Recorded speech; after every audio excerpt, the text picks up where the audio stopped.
Hello दोस्तों, आप सभी का स्वागत है आपके यूट्यूब चैनल गुरुकुल इंस्टीट्यूट 2.0 पर। जैसा कि हम लोग केमिस्ट्री के 3 अध्याय पढ़ चुके थे, आज हम लोग का चौथा अध्याय है। चौथा और पांचवा अध्याय। चौथा अध्याय हमारा है वो है गैसीय नियम। पांचवा अध्याय हमारा है रेडियो एक्टिविता एवं नाभिकीय ऊर्जा। ठीक है ना। आज हम लोग गैसीय नियम और रेडियो एक्टिविता और नाभिकीय ऊर्जा के संबंधित प्रश्न देखेंगे जो पिछले कई बार रेलवे एग्जाम में पूछे गए। ठीक है ना। आइए देखते हैं हम लोग पहला क्वेश्चन हमारा क्या कहता है। पहला क्वेश्चन हमारा है, जिस तापमान पर किसी गैस का आयतन शून्य हो जाता है उसको क्या कहते हैं। क्या हमारा है, जिस तापमान पर किसी गैस का आयतन शून्य हो जाता है उसे हम क्या कहते हैं। प्यारे बच्चों, जिस तापमान पर किसी गैस का आयतन शून्य हो जाता है उसे हम लोग कहते हैं परम शून्य तापमान। हम लोग क्या कहते हैं, हम लोग कहते हैं परम शून्य तापमान कहते हैं। मतलब जिस तापमान पर किसी गैस का आयतन शून्य हो जाता है उसको हम लोग कहते हैं परम शून्य तापमान कहते हैं। परम शून्य तापमान होता कितना होता बेटा, ये होता है 0 केल्विन। कितना होता है बच्चों, ये होता है हमारा 0 केल्विन होता है। ठीक है ना। परम शून्य तापमान कितना होता है, तो वो हमारा होता है 0 केल्विन होता है। ठीक है ना। आगे देखते हैं, हम लोग बढ़ते हैं, थोड़ा चर्चा कर लेते हैं, है ना। ध्यान रखना, तो जिस तापमान पर किसी गैस का आयतन क्या हो जाए, हमारा शून्य हो जाए, उसको हम लोग परम शून्य तापमान कहते हैं। ठीक है ना। अगर गैस समीकरण के क्या हमारा होता है, PV बराबर nRT में T क्या होता है हमारा है, T हमारा है परम ताप है। यदि गैस का आयतन कितना हो जाता है बेटा हमारा, यदि हमारा सूत्र हमारा है बेटा, हमारा फार्मूला होता है PV बराबर nRT होता है अगर गैस समीकरण का। अगर बेटा V हमारा हो गया है 0, पूरा बेटा इधर क्या हो जाएगा, P गुणे हो जाएगा बेटा 0 हो जाएगा हमारा nRT, TB कितना हो जाएगा, अगर ये पूरा हो जाएगा 0 भाग करें तो क्या जाएगा, TB हमारा हो जाएगा पूर्णतः 0 आ जाएगा। ठीक है ना। तो वहां पर गैस का अणु क्या होता है, विद्यमान नहीं होगा। ठीक है ना। अणु न होने के कारण वहां पर कोई आंतरिक आकर्षण या प्रतिकर्षण भी नहीं होगा तथा न ही कोई आंतरिक ऊर्जा होगी। मतलब कहने का मतलब यह है कि परम शून्य तापमान पर कोई भी अणु विद्यमान नहीं रहता। ठीक है ना। ना ही वहां पर आकर्षण बल लगता है, ना ही वहां पर प्रतिकर्षण लगता है, और ना ही वहां पर कोई आंतरिक ऊर्जा होती है। किस पे, परम शून्य तापमान पर। और ना ही वहां पर कोई आयतन हमारा होता है परम शून्य तापमान पर। ठीक है ना। आगे देखते हैं, हम लोग देख ही चुके हैं, जान चुके हैं, गौर करना ध्यान रखा। तो हम जानते हैं क्या, T बराबर FeV, जहां U क्या हमारी है, आंतरिक ऊर्जा है। अगर U 0, TB क्या हमारा होता है 0 केल्विन, अर्थात आयतन शून्य होने पर तापमान क्या होता है 0 केल्विन हो जाता है। और 0 डिग्री केल्विन तापमान ही क्या कहलाता है हमारा, परम शून्य तापमान कहलाता है। कौन तापमान कहलाता है हमारा, तो 0 केल्विन, है ना। 0 केल्विन हमारा क्या कहलाता है, परम शून्य तापमान बेटा हमारा कहलाता है। ठीक है ना। आगे हम लोग गौर करेंगे, ध्यान देंगे। क्वेश्चन नंबर 2 देखो क्या कहता है, लिखा है बॉयल के नियमानुसार। ठीक है ना बेटा, बॉयल का नियम जो कहता है स्थिर तापमान पर, क्या कहता है, स्थिर तापमान में किसी गैस के दाब व आयतन का जो गुणनफल होता है पर बच्चों वो नियत होता है, अर्थात स्थिर होता है। क्या कहता है बॉयल का नियम, नियत तापमान पर अर्थात स्थिर तापमान पर किसी गैस का दाब व आयतन का जो गुणनफल होता है पर बच्चों वो हमारा नियत होता है। ठीक है ना। अब देखो पहले से क्या कहता है, नियत आयतन पे नहीं, बॉयल का नियम नियत तापमान पर, है ना। इसे क्या कहता है, नियत तापमान पर से जा रहा है, पर दिए गए किसी गैस के द्रव्यमान के दाब तथा आयतन का गुणनफल क्या होता है, स्थिर रहता है, अर्थात PV और क्या हमारा है स्थिरांक। इसीलिए क्या था हमारा बी नंबर बिल्कुल सही है। ठीक है ना। यही हमारा क्या है, बॉयल का नियम। मतलब इस नियत तापमान पर किसी गैस का द्रव्यमान के दाब तथा आयतन का गुणनफल क्या होता है, स्थिर होता है, नियत होता है। ठीक है ना। नियत क्या जाएगा हमारा, स्थिरांक हो जाएगा बराबर। ठीक है ना। ये क्या हमारा, ये हमारा है बॉयल का नियम। ठीक है ना। आगे हम लोग गौर करेंगे, क्वेश्चन नंबर 3 देखेंगे। तो क्या लिखा है, इनमें से कौन सा नियम यह बताता है कि गैस का आयतन गैस के दाब के व्युत्क्रमानुपाती होता है। देखो अभी हमने पढ़ा बॉयल का नियम, क्या था बेटा, वो था PV बराबर था हमारा स्थिरांक था, है ना। अगर हम लोग यहाँ से P से V को भाग कर दे, हम लोग क्या बेटा करते हैं, P से हम लोग भाग कर दे, क्या मिल जाएगा, तो बेटा हमारा हो जाएगा P बेटा हमारा हो जाएगा 1/V। क्या हो जाएगा, P हो जाएगा हमारा 1/V हो जाएगा ना। तो यही नियम क्या होता है हमारा, कि आयतन क्या होता है, गैस के दाब के व्युत्क्रमानुपाती होता है। तो किसका बेटा नियम है, ये नियम था बॉयल का नियम, है ना। क्या जाएगा, बॉयल का नियम हो जाएगा। ठीक नहीं, क्या हो जाएगा हमारा हो जाएगा बॉयल का नियम हो जाएगा। ठीक है ना। आगे गौर करेंगे, हम लोग देखेंगे अगला क्वेश्चन, ध्यान रखना। तो 27 डिग्री सेल्सियस तापमान पर स्थित किसी आदर्श गैस को एक नियत दाब पर तब तक गर्म किया जाता है जब तक कि इस गैस का आयतन दुगना ना हो जाए, गैस का अंतिम तापमान होगा। ठीक है ना, देखो हमसे पूछा गया है कि 27 डिग्री तापमान पर स्थित किसी आदर्श गैस को एक नियत दाब पर तब तक गर्म किया जाता है जब तक कि इस गैस का आयतन दुगना ना हो जाए। ठीक है ना, तो गैस का अंतिम तापमान होगा। देखो अगर हम बात करते हैं नियत दाब पर ना, किस तरह हमारा है ये नियत दाब पर लगता है चार्ल्स का नियम, है ना। चार्ल्स का नियम हमारा क्या कहता है, गौर किया जाए तो वो कहता है जो हमारा आयतन होता है वो प्रोपोर्शनली होता है किसके, तापमान के। ठीक है ना, अगर बेटा हम लोग यहाँ से देखें क्या जाएगा हमारा V1 क्या जाएगा, तो हमें मिल जाएगा V1/T1 बराबर होता है ये V2 बेटा होता है ये T2 होता है। किसके नियम अनुसार बेटा, ये तो होता है हमारा बॉयल का नियम। ठीक है ना, अगर यहाँ हम लोग थोड़ा सा एडजस्ट करके देखते हैं कितना टेम्परेचर दिया गया बेटा, हमको T1 जो दिया गया है वो हमें दिया गया है 27 डिग्री सेल्सियस। ठीक है ना, अगर बदलेंगे केल्विन में कितना हो जाएगा T1 हमारा बेटा हो जाएगा ये 27 + 273 अर्थात हो जाएगा 300 केल्विन आ जाएगा। कितना हो जाएगा हमारा, तो T1 बेटा हो जाएगा हमारा 300 केल्विन जाएगा। ठीक है ना, अगर सारे मान रख दिए जाए समीकरण में, ध्यान देना तो क्या सर बेटा सारे मान यहाँ समीकरण में रख दे, है ना। तो V1 बेटा हमारा क्या रहेगा, V1 ही रहेगा। T1 कितना हो गया, 3 बेटा हो गया हमारा 300 हो गया है। V2 क्या बेटा हो जाएगा, आयतन का दुगना हो जाएगा अर्थात 2V1 हो जाए, और T2 हम लोग को निकालना है।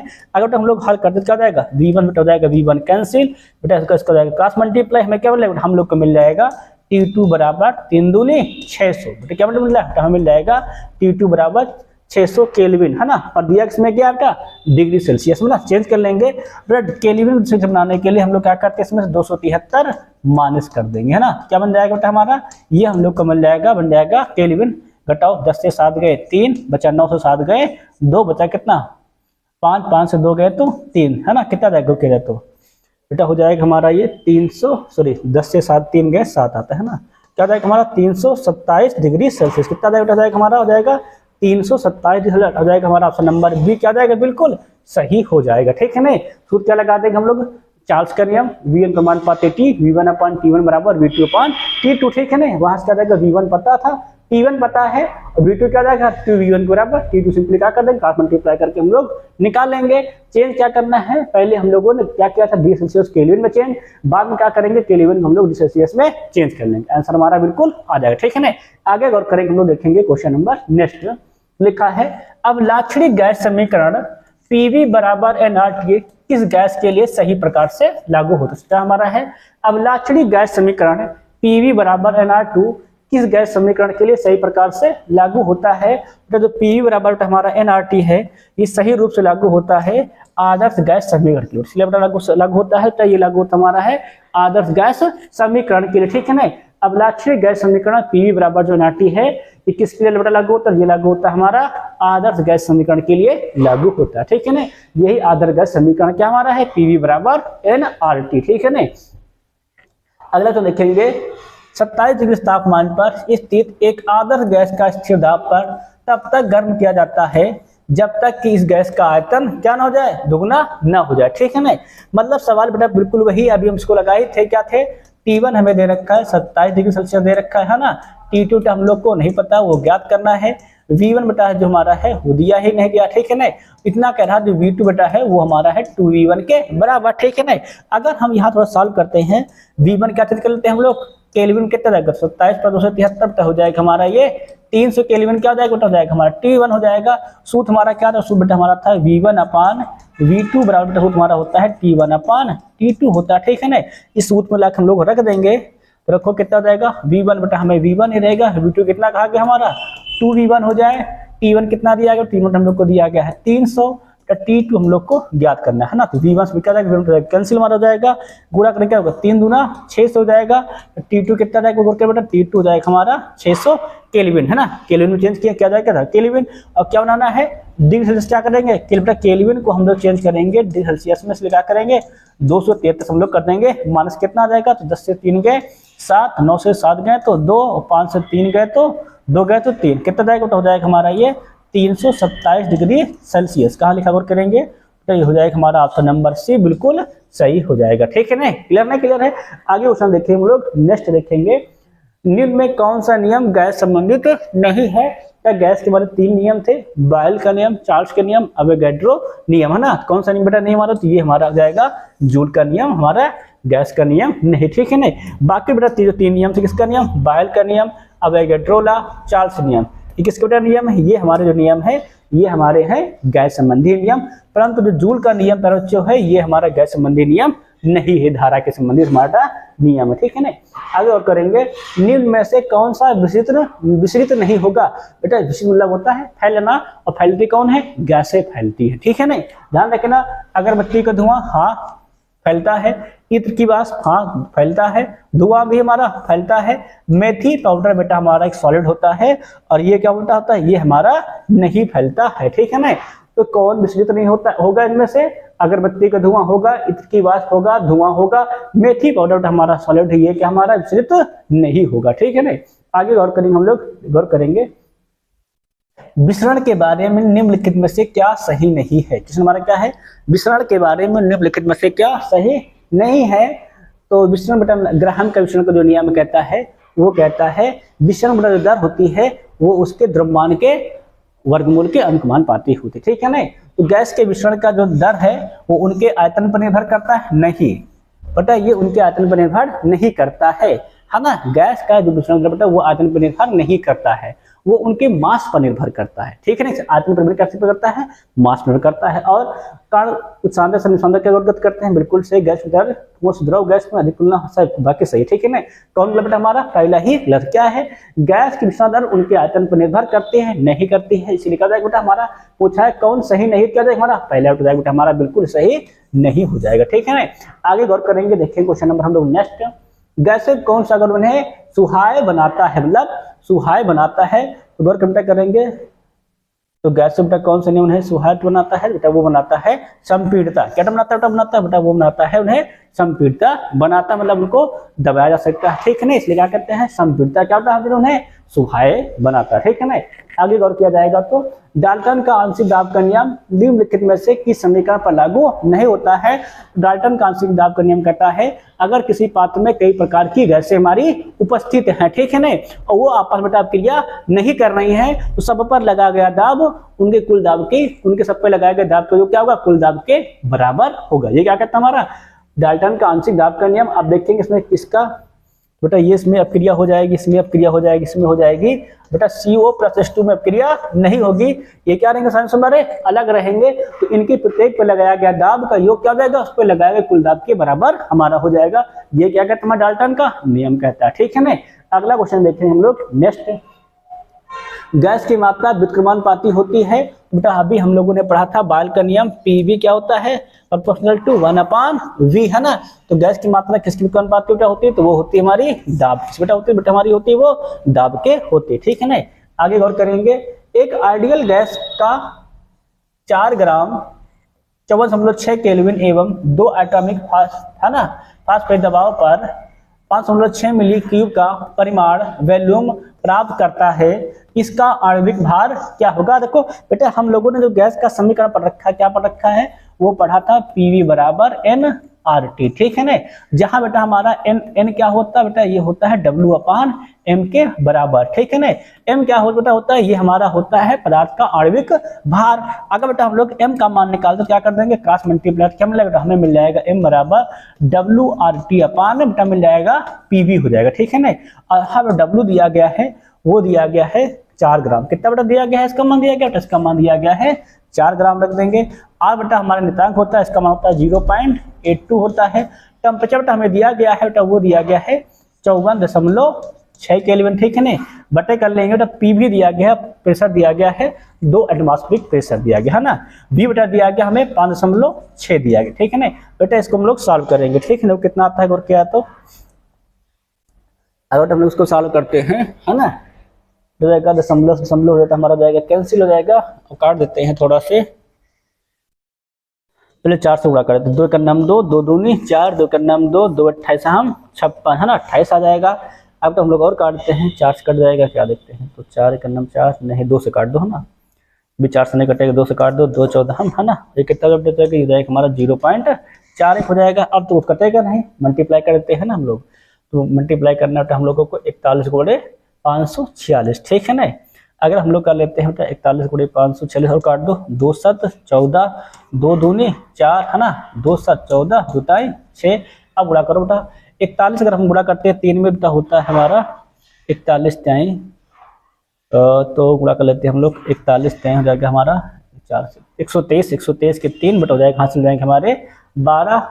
फिर गुणा कर लेते हैं 41 37 287 है ना, 287 में क्या कर बेटा करेंगे, 12 जोड़ देंगे तो हो जाएगा 287, 12 हो जाएगा 299 बेटा, हासिल हो जाएगा 29। 41 होना होता बेटा 82, 82 बेटा 1 हो जाएगा 101 है ना। क्या लगा देंगे, 2 अंक बाद दशमलव बटे कितना बटे बटे हो जाएगा हमारा 7, 7 से काटो, देखो काट लेते हैं 7 से, हम लोग काटते हैं 7 से तो हो जाएगा हमारा 7 एकन्नम 7, 7 एकन्नम 7 कितना बच जाएगा बेटा, हम लोग का बच जाएगा 3 हो जाएगा 31 है ना, तो बेटा हो जाएगा हमारा 7 चौके 7 एकन्नम 7, 3 हो जाएगा 31 जगह 7 चौके 28 है ना। आगे देख लेते हैं हम लोग थोड़ा से, तो होता है 41 2 9 82 और 29 सही था है ना, 7 चौक 28 देखो 114 है ना, लगभग लगभग क्या हो जाएगा, लगभग हो जाएगा हमारा 16 हो जाएगा। कितना बटा जाएगा हमारा, तो बेटा जो हमारा हो जाएगा दाम आ जाएगा इतना बेटा है ना, 8 भार हो जाएगा बेटा, वो लगभग कितना है बेटा, वो लगभग हमारा हो जाएगा 16 के आसपास आ जाएगा ना। एक भाग समथिंग जाएगा आगे, कितना बेटा हो जाएगा हमारा वो 16 आ जाएगा, ठीक है। फोर्टी बेटा नहीं आएगा, कितना लगभग हमारा 16 आएगा, ठीक है ना। क्लियर है नहीं क्लियर। आगे देखेंगे हम लोग, नेक्स्ट क्वेश्चन गौर करेंगे बेटा। सूत्र हमारा ये हो जाएगा क्या है बराबर WRT/PV। W बेटा मान दिया गया है 4 ग्राम, R बेटा होता है नितांक 0.82, T बेटा दिया गया 56.54 हम लोग 6 दिया गया बेटा, P बेटा दिया गया है 2 एटमॉस्फेयर प्रेशर, V दिया गया है 6, ठीक है ना। ये रख देंगे, काटे बेटा हल करेंगे तो लगभग बेटा कितना आ जाएगा 16 हमारा आ जाएगा, ठीक है ना।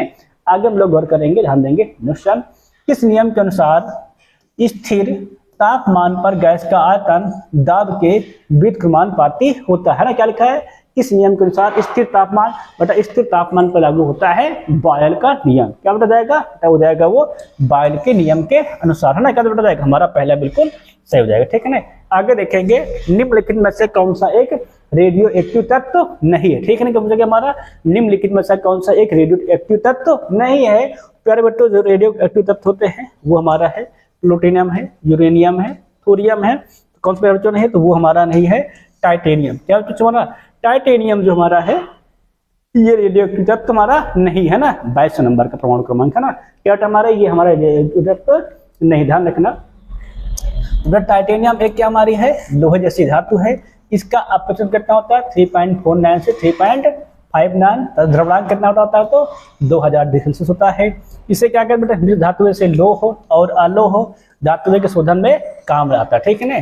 यह एक क्या बेटा हमारा है संक्रमण धातु है, जो आवास किसमें होता है हमारा डी ब्लॉक में उपस्थित। क्या बेटा हमारा उपस्थित होती है डी ब्लॉक में उपस्थित। कौन हमारा टाइटेनियम है ना। 22 परमाणु क्रमांक इसका होता है, ठीक है ना। आगे देखा जाएगा हम लोग नेक्स्ट क्वेश्चन। मेरी क्यूरी ने किसकी खोज के लिए नोबेल पुरस्कार प्राप्त किया हमारा है। मेरी क्यूरी ने किसकी खोज के लिए नोबेल पुरस्कार प्राप्त किया था बच्चों। तो मेरी क्यूरी ने रेडियम को के लिए प्राप्त किया था बेटा बच्चों ने। मेरी क्यूरी ने रेडियम की खोज के लिए क्या किया था नोबेल पुरस्कार प्राप्त किया था ना। गौर करना किसकी खोज के लिए बच्चों को मेरी क्यूरी ने, मैडम क्यूरी ने, मेरी क्यूरी भी मैडम क्यूरी भी कहते हैं, किसके लिए प्राप्त किया था तो उन्होंने रेडियम की खोज के लिए नोबेल पुरस्कार प्राप्त किया था, ठीक है ना। गौर करेंगे थोड़ा सा ध्यान देंगे तो मेरी स्क्लोबार्डा क्यूरी पूरा बेटन का नाम क्या है, बेटन का पूरा नाम है मेरी स्क्लाडोवा क्यूरी, अर्थात मेरी क्यूरी विख्यात भौतिकविद और रसायन शास्त्री थी। मेरी ने रेडियम की खोज की थी, ठीक है ना।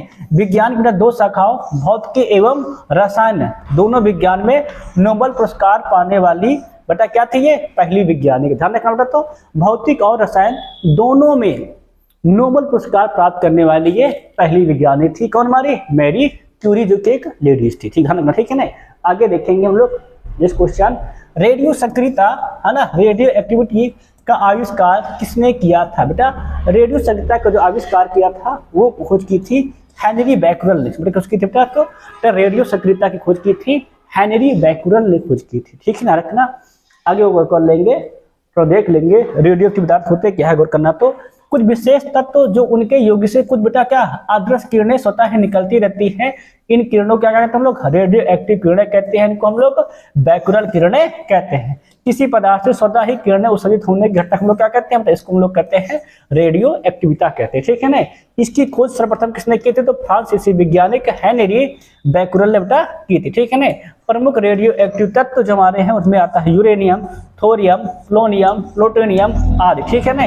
क्यूरी की मैडम क्यूरी ने बाद में अत्यंत महत्वपूर्ण रेडियो एक्टिव तत्व की खोज बेटा की थी, तो रेडियम की खोज की थी, ठीक है ना। रखना तो रेडियम की जो खोज है वो मैडम क्यूरी और उनके पति पीरी क्यूरी ने मिलकर की थी, ठीक है ना। गौर करने ला बेटा इसकी खोज वर्ग क्या, तो रेडियो एक्टिव तत्व की जो खोज है वो की थी हेनरी बैकुलर ने की थी, ठीक है ना। रेडियो एक्टिव तत्व क्या होते हैं, ऐसे तत्व होते हैं जिनसे क्या आपका स्वतः ही किरणें उत्सर्जित होती रहती है, ठीक है ना। आगे देखेंगे हम लोग नेक्स्ट क्वेश्चन, हेनरी बैकुलर इनमें से किसकी खोज की थी प्यारे बच्चों, तो हेनरी बैकुलर ने खोज की थी रेडियो एक्टिविटा था, तो रेडियो धर्मिता की खोज की थी, ठीक है ना। आगे गौर किया जाएगा, हम लोग गौर करेंगे नेक्स्ट क्वेश्चन, पिच ब्लेंड किससे संबंधित, हमारा क्या कैसा है, पिच ब्लेंड किससे संबंधित है, तो गौर क्या बेटा जो पिच ब्लेंड हमारा है प्यारे बच्चों ये हमारा संबंधित है यूरेनियम, इससे बेटा संबंधित बेटा हमारा है, और जो पिच ब्लेंड हमारा है ये यूरेनियम से संबंधित है, वैसे संबंधित बेटा हमारा है, तो पिच ब्लेंड बेटा हमारा जो है ये यूरेनियम से संबंधित है, ठीक है ना। आगे लोग ध्यान देंगे, थोड़ा से गौर करेंगे, तो रेडियम की खोज रेडियम किस खनिज से प्राप्त किया जाता है, पहले बच्चे जो रेडियम हमारा है इसको पिच ब्लेंड से प्राप्त करते हैं, रेडियम हम लोग इसको पिच ब्लेंड से प्राप्त करते हैं ना, क्या हो जाएगा, तो इसको हम लोग पिच ब्लेंड से प्राप्त करते हैं ना, किसको, रेडियम। गौर करना, आगे सब ध्यान देंगे तो गौर करना, तो रेडियम क्या हमारा है, एक रेडियो एक्टिव तत्व है, प्रमुख रूप से जो दो अयस्क क्या बेटा हमारा पिच ब्लेंड एवं कार्नोटाइट, क्या होता है पिच ब्लेंड एवं कार्नोटाइट में पाया जाता है, ठीक है ना। पिच ब्लेंड गहरे नीले रंग का अयस्क है जिसमें क्या होता है यूरेनियम ऑक्साइड उपस्थित रहता है, ठीक है ना। पिच ब्लेंड के मुख्य निक्षेप प्रमुखतः कांगो अफ्रीका था कनाडा में अवस्थित है, मतलब यहाँ बेटा मुख्य रूप से पाता है क्या हमारा पिच ब्लेंड, ठीक है ना। पिच ब्लेंड से मिलता है बेटा ये यूरेनियम का एक अयस्क होता है, ठीक है ना। इसी से क्या मिलता है, इसी से हम लोग रेडियम को भी प्राप्त करते हैं, ठीक है ना। आगे देखेंगे लोग नेक्स्ट गौर करेंगे, परमाणु बलों के सिद्धांत की खोज किसने की थी, बेटा परमाणु बलों के सिद्धांत की जो खोज है वो की थी हिदेकी युकावा ने, बेटा खोज बेटा की थी, तो हिदेकी युकावा ने किसको बेटा खोज की थी, तो परमाणु बलों के सिद्धांत की खोज की थी, किसने की थी, तो हिदेकी युकावा ने की थी, ठीक है ना। और देख लेंगे, थोड़ा गौर कर लेंगे, ध्यान देना, तो बेटा जो पहले हैं हिदेकी युकावा ने इन्होंने परमाणु बल सिद्धांत की खोज की थी, बेटा एस.एन. बोस जो भारतीय वैज्ञानिक है बेटा बोसानकर की खोज की थी, बेटा वही क्या जे.सी. बोस जो बेटा हमारे हैं इन्होंने कैस्कोग्राफ की खोज की थी, बेटा वही कौन जे थॉमसन इन्होंने इलेक्ट्रॉन की खोज की थी, ठीक है रखना। तो क्या हिदेकी युकावा ने परमाणु बल सिद्धांत की खोज की थी, एस.एन. बोस ने बोसानकर की खोज की थी, जे.सी. बोस ने कैस्कोग्राफ की खोज की, वही जे थॉमसन ने इलेक्ट्रॉन की खोज की थी, ठीक है ना। वही बात की जाए परमाणु नाभिक की खोज रदरफोर्ड ने की थी, ठीक है ना। आगे बात करते हैं हम लोग नेक्स्ट देख लेते हैं, तो एक रेडियोधर्मी धातु जो केंद्रीकृत ऊर्जा का एक प्रचुर स्रोत है और 1789 में खोजी गई थी, जिसका परमाणु संख्या कितना बेटा हमारा है 92 है, तो बेटा 92 तत्व जो होता है उसके परमाणु संख्या होती है 92 होता है हमारा यूरेनियम, बेटा क्या होता है 92 बेटा यूरेनियम होता है 235, ठीक है ना। बेटा इसी के समस्थानिक हमारा और है 92 यूरेनियम 237, ठीक है ना। रहने का तो 92 किसकी खोज हमारी है, तो यूरेनियम है, कहाँ लिखा है, तो यूरेनियम हो जाएगा हमारा ऑप्शन नंबर डी, क्या जाएगा बिल्कुल सही हो जाएगा, ठीक है ना। आगे गौर कर लेंगे हम लोग, नेक्स्ट पॉइंट देख लेंगे, तो ध्यान रखना, तो यूरेनियम तत्व की खोज 1789 ईस्वी में कैलेप्रोथ द्वारा पिच ब्लेंड नामक अयस्क से हुई थी, ध्यान रखना किस बेटा हुई थी, तो पिच ब्लेंड नामक अयस्क से कैलेप्रोथ ने 1789 में यूरेनियम की खोज की थी, ठीक है ना। आगे गौर करेंगे, यूरेनियम रेडियोधर्मी धातु है जो नाभ की ऊर्जा का एक प्रचुर स्रोत है। यूरेनियम और आवर्त सारणी के एक्टिनाइड, क्या बेटा हमारा एक्टिनाइड श्रेणी का तृतीय तत्व है, ध्यान रखना क्या बेटा हमारा होता है, तो दो हमारी सीरीज है, एक लेंथेनाइड एक एक्टिनाइड, बेटा तो ये एक्टिनाइड का तृतीय तत्व है, ठीक है ना, क्लियर हो गया है। आगे देखेंगे, यूरेनियम चमकदार श्वेत रंग की एक धातु है जिसका संकेत क्या होता है, यू होता है। परमाणु संख्या बेटा इसकी 92 है, बेटा परमाणु भार इसका 238.003 होता है, ठीक है। गौर कर लेना, यूरेनियम खोज किसने की थी, तो कैलेप्रोथ ने 1789 में, किससे प्राप्त किया था? तो पिच ब्लैंड से प्राप्त किया था। कैसा धातु है? तो ये रेडियोधर्मी धातु है। कहाँ पाया जाता है? एक्टिनाइड श्रेणी का तीसरा तत्व है, ठीक है ना। आगे गौर करेंगे हम लोग, नेक्स्ट क्वेश्चन देखेंगे तो परमाणु के भीतर न्यूट्रॉन द्वारा प्रोटॉन पर आरोपित बल क्या कहलाता है? तो परमाणु के भीतर न्यूट्रॉन द्वारा प्रोटॉन पर आरोपित जो बल है प्यारे बच्चों, वो हमारा कहलाता है नाभिकीय बल। क्या कहलाता है? वो कहलाता है हमारा नाभिकीय बल कहलाता है। क्या कहलाता हमारा? कहलाता है नाभिकीय बल कहलाता है, ठीक है ना। बाकी बलों की चर्चा देखो हम लोग कर लेते हैं। ध्यान रखना, तो सारे बलों के बारे में आपको लिखा दिया हमने, सीधा गौर करना। तो नाभिकीय बल क्या है? परमाणु में नाभिक पर किस बल लगता है? तो प्रोटॉनों और न्यूट्रॉनों के बीच लगने वाला बल क्या कहलाता है? वो हमारा नाभिकीय बल कहलाता है। वही बेटा विद्युत स्थैतिक बल क्या है? दो स्थिर बिंदु आवेशों के बीच लगने वाला बल है। क्या कहलाता है? वो हमारा विद्युत स्थैतिक बल कहलाता है, ठीक है नहीं। ध्यान रखना, तो नाभिकीय बल होता है प्रोटॉन और न्यूट्रॉनों के बीच लगने वाला। विद्युत स्थितिकी बल क्या है? दो स्थिर बिंदु आवेशों के बीच लगने वाला बल है, ठीक है ना। बेटा गुरुत्वाकर्षण बल क्या है? तो ये है दो या दो से अधिक पिंडों पर लगने वाला बल। क्या होता है? दो या दो से अधिक पिंडों के बीच कार्य करने वाला पारस्परिक आकर्षण बल है, जो गुरुत्वाकर्षण तथा उससे उत्पन्न बल को गुरुत्वाकर्षण बल कहते हैं। जैसे कि चंद्रमा का पृथ्वी के ओर चारों ओर परिक्रमा करना किस बल कारण करता है? तो चंद्रमा जो है पृथ्वी के चारों ओर गुरुत्वाकर्षण बल के कारण ही क्या करता है? चक्कर लगाता रहता है, ठीक है ना। तो बेटा एक बार हमारा बल होता है ज्वारीय बल।